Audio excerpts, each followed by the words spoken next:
tema da nossa noite, o emprego da riqueza, nos abre um leque bastante amplo e toca em assuntos por demais delicados, porque parece que com o tempo e as diferenças sociais aí presentes, ou socioeconômicas, não só no país, mas no mundo, temos olhado aquelas pessoas que têm certas possibilidades e a riqueza em si como um grande mal. É uma visão deturpada, podemos dizer até um pouco apressada. E a doutrina espírita nos convoca, neste capítulo, a fazermos esta leitura ampla, mas sem perder a profundidade típica dessa doutrina que professamos. Para que a gente venha a fazer as observações necessárias, é indiscutível que comecemos pelo próprio capítulo, no qual é um chamado de atenção de Jesus aos apóstolos e àqueles que o cercavam, quando de maneira muito clara dizia ele que não se deve nem se pode servir a dois senhores, ou a Deus ou a Mamon. E todos nós, talvez que tenhamos um passado preso às religiões tradicionais, já tivemos a oportunidade de escutar esse tipo ou esta frase, de tal forma que criamos aquela mesma interpretação, olharmos a figura do mundo também como um verdadeiro inimigo que toda hora nos coloca em situações complexas. Portanto, precisamos abrir essas obras espíritas para compreender as bases trazidas pelos imortais Allan Kardec, que nos dão a sustentação da razão e da lógica, para de uma forma muito tranquila decifrarmos esse chamado de atenção do Cristo aos apóstolos, que repercute em nossa vida de maneira peculiar. A doutrina espírita, ela nos traz informações importantes, a começar pela própria realidade da figura daquele Deus que consideramos como sendo soberanamente justo e bom, o que a partir daí já criaria um cenário de mais distinto dessa visão equivocada de que a riqueza ou as pessoas que são ricas, me permitam assim colocar, seriam pessoas que estão numa situação por conta disso ou daquilo. Às vezes até pelo fator sorte, ou simplesmente porque utilizaram de ações menos felizes para alcançar tudo aquilo, que muitas vezes nada mais é do que a projeção da nossa própria sombra, no qual nós gostaríamos de estar na mesma posição e por não estarmos, começamos a lançar pedras e a apontar a determinados defeitos, quando na verdade deveríamos refletir sobre esta ótica do Espiritismo. Deus, então, sendo soberanamente justo e bom, começamos então a perceber que ninguém se encontra na Terra, em qualquer condição que não seja da permissão desse Deus. Passado este primeiro princípio, Allan Kardec nos traz a realidade do espírito que somos. Conceito esse mais batido do que fundo de pilão, mas que precisa sair do campo teórico das nossas vidas e passar a fazer parte da nossa vida prática, de entendermos que de fato somos espíritos, que passamos ciclos em nossa terra para um objetivo muito importante, que é o avanço.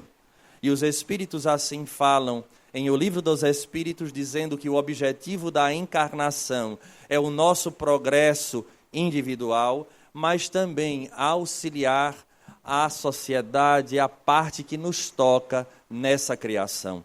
Então não é um objetivo único, centrado apenas em nós, mas também é a possibilidade de auxiliarmos aqueles que nos cercam, em consequência, o eco para toda a sociedade, porque todos nós fazemos parte de uma grande engrenagem. Esses são os objetivos da gente vir à Terra. E é indiscutível que nesse conceito de espírito encontra-se agora intrínseco os demais conceitos que vão vir adiante, que seriam a necessidade da lei que rege o universo e as leis morais que devem reger a nossa vida. A partir do momento, então, que nós vivenciamos na Terra, dando um passo para trás, me permitam, nesta experiência saindo da animalidade para a fase hominal, muitas vezes pela necessidade da sobrevivência, e assim conta a nossa própria história, nos tornamos pessoas egoístas, porque precisávamos lutar às vezes com o clã do outro lado, em busca do recurso para a nossa manutenção e a manutenção dos nossos. Esta experiência fica fixada em nossas atitudes e comportamentos, fazendo parte então desse nosso processo evolutivo, de tal forma que não conseguimos ainda, em especial caminhando para trás, repito, atingir essa percepção que o outro necessita tanto quanto eu necessito daqueles recursos.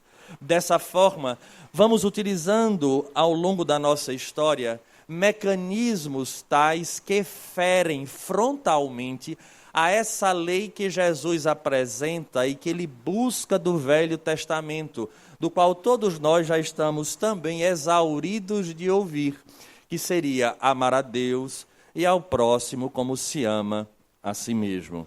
Esse é o nosso desafio, então, de fato superarmos o nosso umbigo, as nossas próprias necessidades, ver o mundo à nossa ótica, única e exclusiva, e nos abrirmos para uma realidade mais fraterna. E é aí que Jesus chega à Terra e nos convoca a essa condição. Não obstante, na medida em que vamos para a experiência terrena, o mergulho na carne faz com que esqueçamos desses princípios que vigem latente em nós, e não poucas vezes somos jogados para as ações pretéritas, como nós chamamos de tendências. São aquelas que nós trazemos. Indiscutivelmente, nos encontramos no meio necessário para o nosso desenvolvimento, de tal forma que esses atavismos, esses hábitos de outrora, eles vêm com toda a força, e aí é o choque do homem velho para com o homem novo, em que ele agora deveria, ou melhor, deveríamos agir mais conforme essa consciência desperta, que segundo os espíritos disseram Allan Kardec, é onde se encontram essas leis divinas. As leis divinas não estão apenas em obras, não é na codificação kardeciana, não é na Bíblia, porque se fosse assim, Deus estaria sendo parcial e quebraríamos de antemão essa primeira regra da qual todos nós acreditamos que Deus é soberanamente justo e bom. Então, aqueles que nasceram numa situação que não tiveram a oportunidade na sua cultura de entrar em contato com aquilo que o Espiritismo trouxe, ou que o próprio cristianismo trouxe, esses espíritos estariam fadados ao insucesso, o que de alguma forma não seria culpa deles, mas desse Deus que permitiu que eles ali se encontrassem. Daí, os espíritos dizem a Kardec que essa lei divina encontra-se em a consciência e que o indivíduo que ele reflete nessa realidade de que somos espíritos passa a agir na vida de uma maneira mais equilibrada. Avançando nesse conceito de espírito, somando com a necessidade de voltar à Terra, os espíritos afirmam que quando nós nos encontramos neste período entre uma existência na Terra e outra, no qual se fala o nome erraticidade, quando nós nos encontramos na erraticidade, nesse intervalo de uma existência a outra, tudo aquilo que fizemos ontem, que fugiu a essas leis divinas, gritam em nossa consciência, porque esse é o juiz mais severo que nós teremos. Não será aquele que nós fizemos mal, porque aquele que um dia a gente fez mal, talvez tenha optado pelo perdão, libertou-se das amarras do ódio e dos equívocos que cometemos para com ele, de tal forma que a presença deste indivíduo, que um dia fizemos mal, será para nós uma tortura.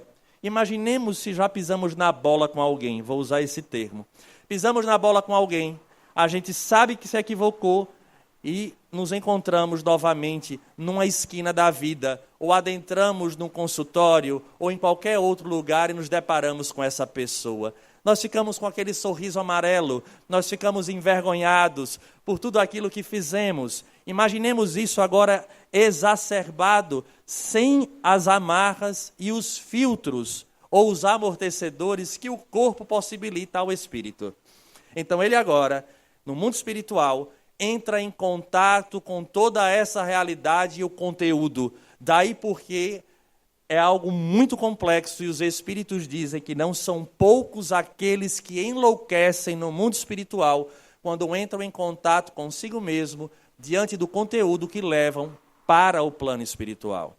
A maledicência, que muitas vezes para nós é uma bobagem, a gente chama às vezes de uma fofoquinha fraterna, na verdade se torna um ácido quando chegamos do lado de lá e nos deparamos com esses espíritos que nós falávamos a respeito de, que prejulgamos muitas vezes, e aí entra indiscutivelmente a condição do que fizemos de forma objetiva. Com os recursos que nós tínhamos em nossas mãos, o que nós fizemos? Porque se o objetivo da encarnação é o nosso progresso evolutivo individual, mas também auxiliar o progresso da sociedade como um auxiliar, um co-criador junto ao Pai, é fácil compreender que todos nós tivemos, no passado, inúmeros recursos que chegaram às nossas mãos. Recursos estes que o texto de hoje, no primeiro momento, ele vai abordar em termos de riqueza, mas os textos que vêm em seguida, porque são 3 espíritos que comentam esse tema, vai falar de outros tipos de recursos que recebemos e a forma com que estamos empreendendo. E a partir daí, indiscutivelmente, receberemos o eco ou as consequências daquilo que nós estamos investindo, porque viver e agir é um constante investimento na vida futura. Tem pessoas que investem na bolsa, há outros que investem em bens, em terrenos, enfim. Mas tudo isso ficará. De maneira muito sábia, os Espíritos dizem que só é verdadeiramente nosso que daqui pudermos levar. Isso é uma frase que eu utilizo praticamente como um mantra. Eu gosto muito dessa frase. E eles dizem de forma enfática, só é verdadeiramente nosso o que daqui nós pudermos levar. Levaremos então o resultado das nossas ações. Então, neste período de erraticidade, neste intervalo entre as existências, nós agora entramos em contato com tudo de recursos que nós tínhamos. E aí vem a pior parte, que é fazer uma análise, eu seria até ousado em dizer, uma análise contábil das nossas ações.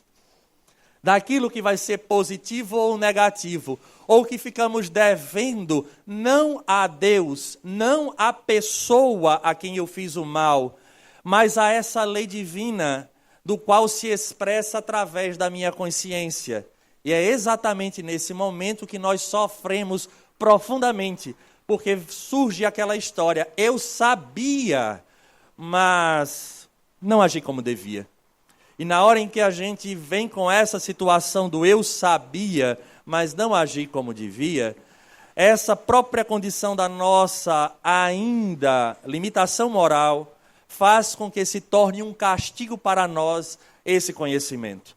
Repito, fazendo uma análise fácil aqui na Terra, quando nós nos equivocamos com algo que nós sabíamos e ainda assim erramos, e sofremos a consequência desse erro, nós nos culpamos. E tem pessoas que não conseguem se libertar da culpa com facilidade e ruminam a culpa na mente. Mas como eu poderia ter feito isso? Mas eu tinha consciência. E como é que eu fiz isso? Como é que eu me permiti? E não adianta mais perder a energia e o tempo ruminando esse tipo de situação, porque isso nada mais é do que a prova concreta do orgulho em que ainda estamos imersos. Porque o orgulho é exatamente isso, é a nossa incapacidade de perceber que nós ainda somos aprendizes e, como tal, naquela situação, nós fizemos aquilo que melhor poderíamos fazer. Que a lição seja apreendida, chorar, reclamar, se culpar, querer se punir por conta deste equívoco, isso é fruto do orgulho. O indivíduo que compreende a mensagem libertadora do Evangelho, ele canaliza a energia para a solução, não para a lamentação. E é exatamente isso que acontece no mundo espiritual. Quando lá nós nos encontramos, Passamos por esse processo de uma dor profunda. E a partir dali há um preparo dos nossos mentores amigos para que possamos retornar ao cenário terreno para dar continuidade. Mas, acima de tudo, para que os recursos que nos sejam entregues agora sejam investidos de maneira a trazer a paz tão bem falada e apresentada à nossa consciência, porque nós estamos voltando para reparar de alguma forma os equívocos do ontem. E é indiscutível que essas situações trazem dores, porque essas dores estão relacionadas muito à nossa zona de conforto, onde nós gostaríamos de que algo acontecesse da nossa forma e ela acontece num cenário diferente, mas é o eco das plantações do ontem. Nesse cenário, então, ainda na erraticidade, nós vamos voltar à terra. E esse voltar, ele não é um jogo de azar ou de sorte, como queiram, mas é algo estudado pelos mentores, de maneira a que os gêneros das provas são decididas de acordo com a nossa capacidade de suportar. Daí os espíritos vão falar de maneira muito clara que a inteligência ou a limitação intelectual, que a condição socioeconômica, bem como o desenho familiar, naquilo que tange a ser bem ou mal recebido, e as possibilidades que nos serão entregues, todas essas situações são frutos deste ontem, que agora nós solicitamos voltar ao palco terreno, mesmo diante de situações aparentemente não tão agradáveis. Mas, Alisson, por que é tão difícil assim? Porque o sofrimento no mundo espiritual, diante da própria consciência de ter se equivocado antes, essa dor é muito mais exacerbada do que a dor do retorno para nos depararmos com essas situações que hoje, para nós, muitas vezes, se torna penosa. É melhor estar aqui, mergulhado no corpo, esquecendo desse passado, arcando com as consequências, do que se encontrar no plano espiritual em contato direto com as lembranças do nosso ontem. E é exatamente aí, quando voltamos à Terra, recebemos os recursos necessários. E, em especial, gostaríamos de falar, no primeiro momento, dessa condição socioeconômica. Da riqueza, diretamente ligada agora a bens e possibilidades. A doutrina espírita vai nos falar de maneira muito peculiar dessa lei de causa e efeito, de que os exercícios das existências nos colocam em posições tais que façam que vamos adquirindo esse conhecimento para atingirmos essa plenitude. O indivíduo agora, que recebe na atual existência a possibilidade da riqueza, e cada um com o seu histórico, que isso é muito interessante, porque há aqueles que já recebem a riqueza do próprio berço. E vejamos a complexidade que é o indivíduo reencarnar e encontrar um berço repleto de possibilidades. Eu gostaria de resgatar a figura muito importante nessa história evolutiva da humanidade, esse espírito ímpar, que seria a figura do príncipe Siddhartha Gautama, o Buda. Ele vem exatamente num berço desse porte. E aqueles que buscam conhecer um pouco da história, e existem algumas que falam sobre a biografia deste indivíduo, diz que os pais tinham um cuidado extremo com o príncipe Siddhartha Gautama, para que ele não entrasse em contato com os sofrimentos do mundo. E da mesma forma que eu enxergo os pais do príncipe, eu enxergo muitos pais hoje, repleto de recursos, que querem colocar os seus filhos no mesmo castelo que foi colocado o príncipe Siddhartha. E ali lhe cercam de tal forma que a vida passa a ser algo irreal. Vejamos que prova difícil é a riqueza. Para nós pararmos de uma vez por todas com essa perspectiva de olhar para os nossos irmãos repletos de recursos e de alguma forma invejarmos ou simplesmente criticarmos, porque não saberíamos nós, talvez, se estivéssemos na mesma condição, o que faríamos. Será que a nossa consciência já estaria desperta para o mundo espiritual? Porque assim acontece com ele. Ele era proibido de sair dos arredores. Não havia nem idosos nem doentes no reino do pai do príncipe Siddhartha. Quem adoecia ou envelhecia era colocado para fora do feudo, para que ele não entrasse em contato em nenhum momento com a doença nem com a morte. Até que uma das lendas nos fala que ele se encanta por uma determinada jovem e consegue, junto a um trabalhador da casa do seu pai, a possibilidade de burlar a segurança e fugir dos muros do castelo. E aí ele se impacta com aquilo que ele vê. Vê cadáveres, idosos, famintos. E esse momento em que ele se depara, desperta nele uma vontade sincera de compreender por que o homem sofre. E a partir dali ele nos deixa as suas 4 grandes verdades, que não é o objetivo da nossa palestra de hoje, mas mostrando que já ser recebido num berço repleto de riqueza, começa as dificuldades já ali, porque esses pais precisam ter uma maturidade muito especial para que esta criança cresça com limites, bem como com responsabilidades. Atingindo então a fase da adolescência, vamos pular aí a fase da infância, adentrando a fase juvenil, num mundo de portas abertas, onde aqueles que se apresentam com 1000 possibilidades têm muitas facilidades, porque como a nossa sociedade ainda observa o hoje, esses indivíduos têm as portas abertas para as possibilidades de tudo aquilo que muitas vezes nós desejamos. E é interessante, porque não são poucas as vezes que acham que pela ferramenta do próprio dinheiro, eles conseguem alcançar horizontes diferenciados até nos lugares onde chegam. Tentando, entre aspas, comprar favores.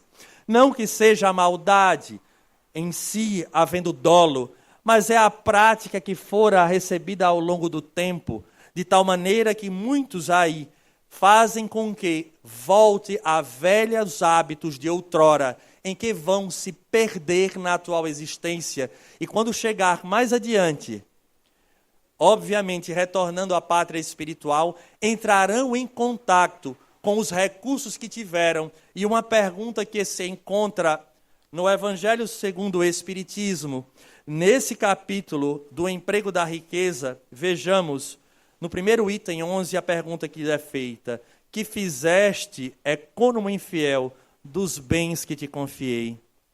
Esse poderoso móvel de boas obras o empregaste exclusivamente na tua satisfação pessoal? Vejamos a pergunta que será feita. E, obviamente, nós iremos aqui questionar: Alisson, quem fará essa pergunta? Ninguém. A própria consciência. Devemos lembrar a figura, outra muito importante, chamado de irmão Jacó, Frederico Figner, espírita que se tornou ao ver a materialização da sua própria filha, e a partir dali entra de cabeça no movimento espírita, ajudando em muito a Federação Espírita Brasileira, lá na década de 50, acredito, 60, se não me falha a memória, talvez um pouco mais para cá. Mas ao desencarnar entra numa realidade difícil, porque apesar dele ter feito muito, mas lhe faltava essa consciência de que o dinheiro, de fato, deveria ser uma fonte para aliviar e promover indivíduos que estão ali em necessidade.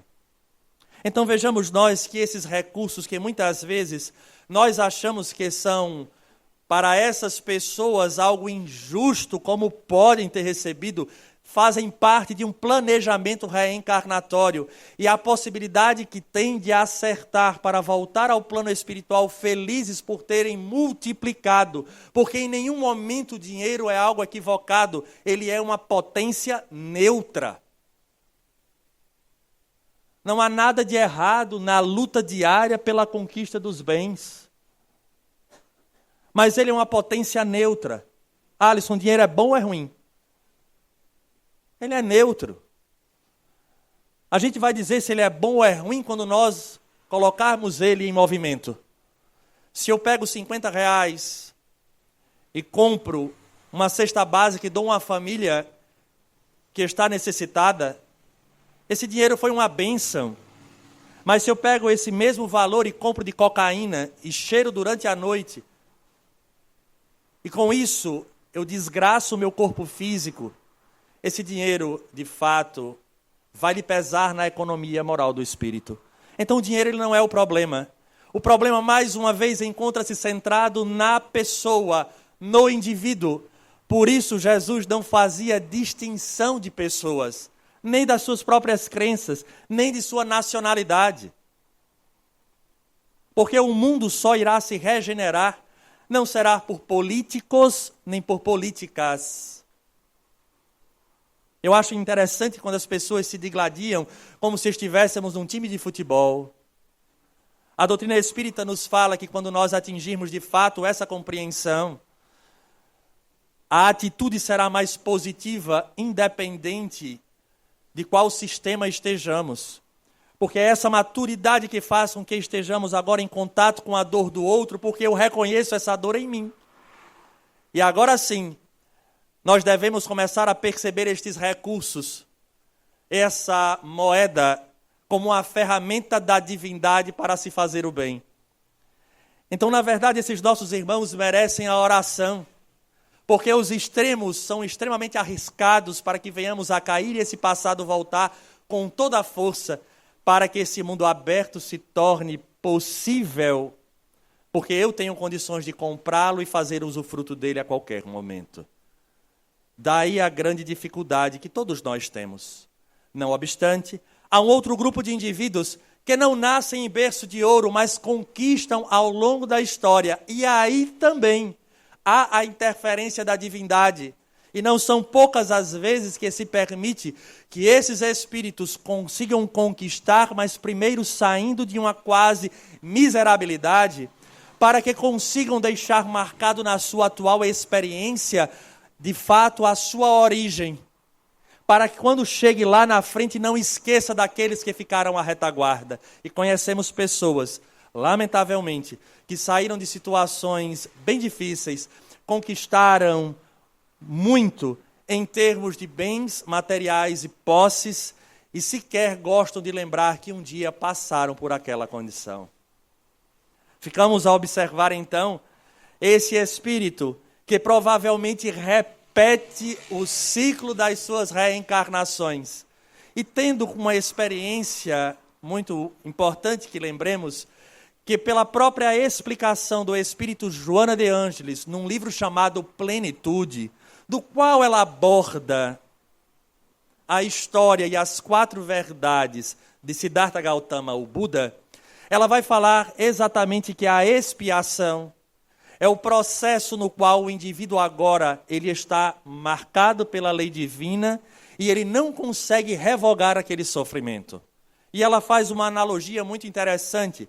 Ela diz que a prova é aquele indivíduo que normalmente agiu mal, mas ele não fez com toda a intensidade. Foi a primeira vez, então é dado a ele uma segunda chance. E ele, nessa segunda chance, ele se equivoca novamente. Agora, já não mais réu primário, é levado para trabalhos da assistência social, doação de cestas básicas e etc. Não parando nessa ação, ele replica mais uma vez. E agora, segundo ela relata nesta obra, repito o nome da obra, Plenitude, ela diz que esse espírito não tem mais condições, não tem mais para quem apelar. E vai ter que vir numa situação tal que agora ele se encontra constrangido, aprisionado, num problema expiatório no qual, por mais que ele se esforce, ele não sai. Pacientes sindrômicos, determinadas doenças autoimunes, determinadas situações socioeconômicas e ainda com problemas físicos, são situações que nós olhamos e ficamos impactados como pode, porque na verdade são indivíduos que ficam ali repetindo o ciclo dos equívocos e a benefício dele próprio a divindade não dá mais a chance. É compreensível então entender esse grupo de pessoas que nascem na condição da miserabilidade e conseguem atingir o campo da riqueza na mesma existência. É como se fosse a chance de sempre ter em mente de onde saiu e agora o que conquistou, entendendo que aquilo ali é um recurso emprestado pela divindade para que ele possa agora voltar, entre aspas, no tempo e auxiliar aqueles que ficaram no caminho. Alisson, e se porventura este indivíduo chega a esta condição e apaga da sua memória a sua própria história, o resultado, já falamos, fazendo a análise desta fala da obra Plenitude, de Joana de Ângeles. Certa feita, um palestrante do qual nós gostamos muito, José Raul Teixeira, encontrava-se numa determinada avenida, que ele preferiu não citar o nome, que era em homenagem a um determinado presidente do nosso país do passado. E ele estava num restaurante que dava vista direto para a avenida, e ele então ficou impactado com a figura de um homem que encontrava-se na rua revirando a lata de lixo, era um indigente. E ele olhou com bastante compaixão, fez uma prece e ao mesmo tempo se questionou, conhecedor que era da lei de causa e efeito, do que acontecia ou o que aconteceu com aquele homem para se encontrar numa situação tão animalesca nos dias de hoje. Ele então faz a sua prece e o espírito Camilo se apresenta, que era o espírito próximo a ele, e diz a ele: Raul, não se espante, porque você sabe que Deus é soberanamente justo e bom. Por imantação psíquica, este que você está vendo volta para a rua, a avenida, que foi lhe dada em homenagem. Como está guardado em seu inconsciente, essa personalidade de outrora, por esta imantação ele aqui vive, mas teve essa possibilidade e agora encontra-se nesta situação, passando pela expiação de ter recebido o recurso e não ter aplicado da melhor forma. Quando nós escutamos isso, de um lado nos sentimos assustados, do outro achamos que temos um certo alívio, se a maioria de nós se encontra numa condição que não está entre aqueles chamados ricos da sociedade, né? A gente ouviu isso, ufa, ainda bem que eu não tenho esse dinheiro todo. Vai que, né? Só tem um detalhe. A doutrina espírita, ela vai nos trazer conceitos que são peculiares. Porque o recurso na doutrina, ele não é visto apenas, ou melhor, a riqueza na doutrina não é visto apenas como recurso pecuniário. Todos nós estamos repletos de recursos. E isso é interessante porque o segundo texto nos chama a atenção para essa realidade, do qual nós estamos agora utilizando, e a pergunta é: qual o emprego estamos fazendo dessa riqueza que nós recebemos? E ele vai chamar a atenção de indivíduos que pegam a sua riqueza e criam tormentos imensos em busca da riqueza material e comprometem a própria existência. Se não vejamos, quando ele diz aqui, quanta aflição, inquietações e tormentos, cada um se impõe. Quantas noites de insônia para aumentar uma fortuna muitas vezes mais que suficiente. Comprometemos o nosso corpo físico para atingirmos uma meta tal. Qual a meta? Talvez uma casa de praia, viajar todas as férias, ter recursos para o restaurante que eu quero ir toda semana. Nós somos insaciáveis e não percebemos que muitas vezes estamos desgastando os recursos que temos, que vão desde o nosso fluido, que passamos e recebemos para viver a nossa existência até tal. Porque na erraticidade, eu gostaria de lembrar aos presentes, que até o tempo da reencarnação isso é visto. E aí ainda tem uma observação. É visto o tempo da nossa reencarnação com possibilidades de aumentar ou diminuir, para que não nos comprometamos na nossa contabilidade moral. Então recebemos os recursos da saúde, da visão, de mãos ativas e operosas, mas nos voltamos única e exclusivamente para as conquistas da matéria, mas não levaremos nada. E o pior, não são poucas as vezes que ao invés de estendermos, encurtamos, em busca daquilo que deixaremos. E o pior, ficamos tão atados a essas riquezas que chegamos no mundo espiritual perturbados, porque o exemplo que demos àqueles nossos tutelados é de que o bem é extremamente importante, e aí surgem os conflitos de família, a qual esses espíritos no mundo espiritual ficam aprisionados, sofrendo porque os filhos agora digladiam-se entre si em busca de bens que também deixarão. E diante daquela pergunta que foi feita no início, que fizestes dos recursos que eu te confiei? Vejamos a complicação. Todos nós temos recursos. E o que estamos fazendo com ele? É uma pergunta fundamental. Porque quando retornarmos, a pergunta é essa. Te dei a saúde, te dei o conhecimento. Sabe que o que levaremos para o lado de lá é apenas as nossas ações. Conseguimos já sair dos nossos desejos e partilharmos aquilo que é de tão importante para nós em direção ao outro que é o mais necessitado? Parece uma conversa meio batida, né? Mas não é, porque as experiências que os espíritos têm trazido são exatamente essas. Quando chegam nas reuniões mediúnicas, pedindo às vezes para entrarmos em contato com as famílias, chamando a atenção para essa realidade, porque do lado de lá não se fará ou não se conquistará determinados espaços pela posse que se tinha enquanto aqui.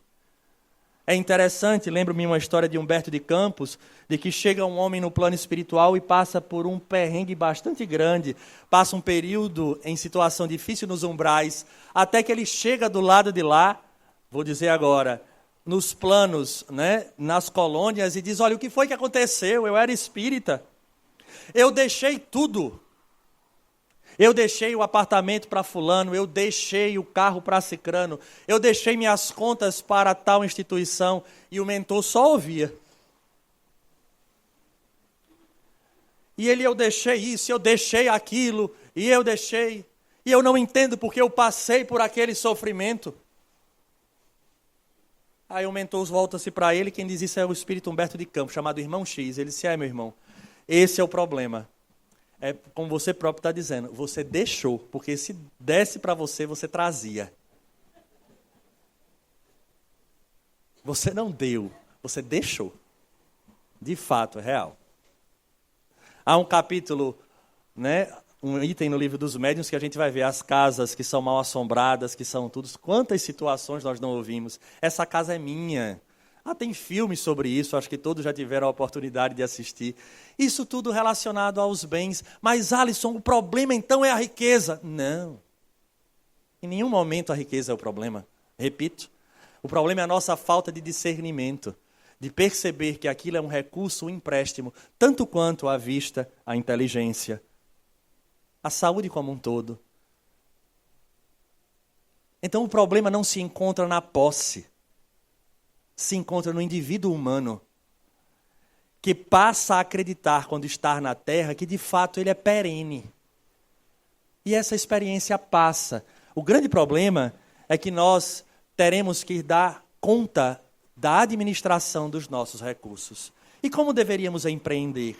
E aí ele diz, o emprego que agrada a Deus é a caridade.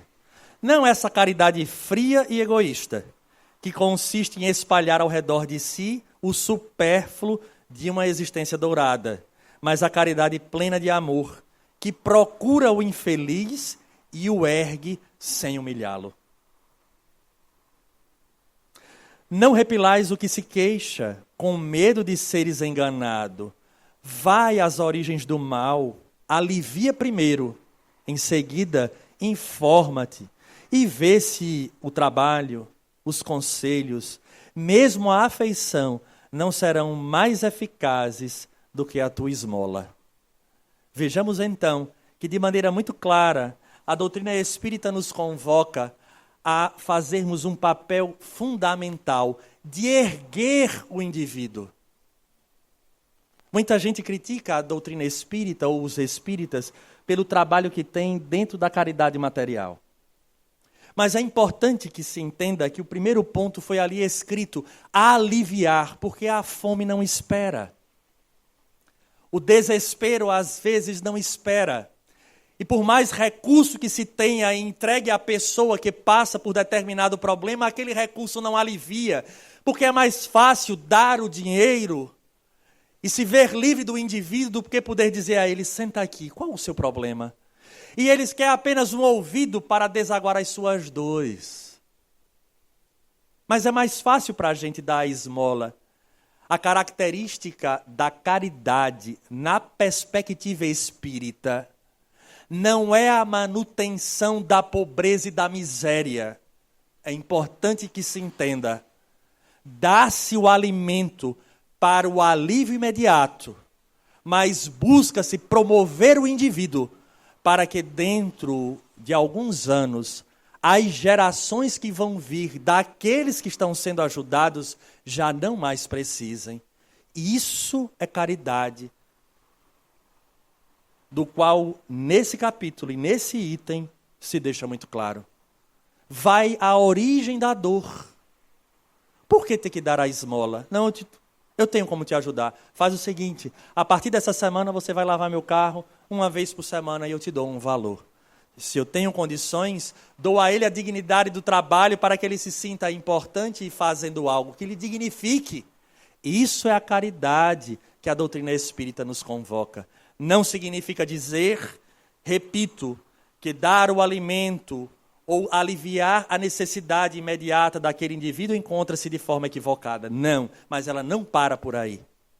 Por isso, uma casa espírita, ela tem essa característica da promoção social. Temos as nossas assistidas, e eu digo muito à Sônia, em conversa com ela, disse, sonhe um dia de não termos mais as nossas assistidas. E as pessoas se impactam quando eu digo isso, como se eu fosse o maior terrorista do mundo. Não. Gostaria que os netos das nossas avós não necessitassem mais do amparo da casa espírita. Gostaria que todos já estivessem numa condição de ter a própria dignidade fruto do trabalho. Esse é o nosso objetivo. Daí aqueles que apresentam todos esses tipos de recurso. Não só o financeiro, mas o da inteligência e da condição de partilhar o pouco que têm, que consigam estender um passo em direção a esse próximo, dando a ele a vara para que ele pesque, mas enquanto não tem forças para colocar a vara para pescar, que possamos auxiliá-lo. Então a riqueza, repito, em nenhum momento ela é negativa. O rico em nenhum momento encontra-se em regime de exceção, pelo contrário, encontra-se numa prova bastante árdua. E felizes aqueles que se encontram numa casa como esta ou tantas outras, para que possam aprender a se desprender, porque se não aprender a se desprender agora, terão que deixar tudo amanhã, e isso gerará sofrimento. Que possamos cada um de nós, dentro das nossas possibilidades, fazer esse exercício do desprendimento do nosso conhecimento, que não seja só para a nossa aquisição, mas também para um outro, do nosso tempo, que é algo extremamente importante, mas que a gente possa doar, porque não esqueçamos, há um futuro que nos aguarda, e dentro das experiências plantadas hoje, não sabemos o que nos espera amanhã. Talvez sejamos nós, na condição daqueles de esperar um prato, uma mão amiga, uma possibilidade, para também crescermos, como fruto da lei de causa e efeito. Façamos a nossa parte. Empreguemos bem a nossa riqueza e, com certeza, teremos sempre bons talentos para partilhar com o nosso próximo. A todos, um grande abraço. Votos sinceros de saúde e paz.